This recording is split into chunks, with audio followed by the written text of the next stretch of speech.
Guys एटा मोर fast mini blog आशा करुँची आपण मानक बहुत भल लगे। तो आज आमर स्टोर छुट्टी थिला माने आम दी जनकर छुट्टी थिला स्टोर। तो बसिकी भाविलु कौन करूँ गोटे वीडियो स्टार्ट करदेलु। आउ एक तो बहुत भल भाव चिन्ही थे ये है मो इंस्टा पार्टनर इंस्टा पार्टनर मत मझिया मो मझिया भौणी। तो आज मोर छुट्टी थिला तो मु जाइथिली आज फोटो उठाइबा खंडगिरी जाइथिली। तो मु काली इंस्टा रे पोस्ट कले देखि परिबे।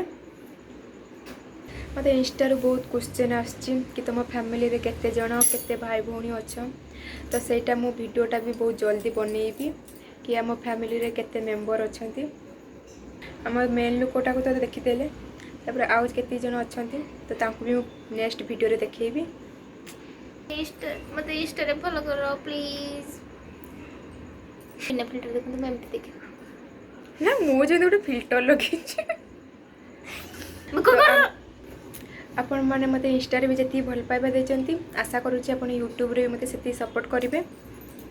तो मु तो बे फोटो उठी के आसली तो बहुत टायर्ड फील करची।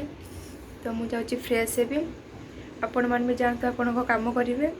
तो रखुची tata bye bye good night.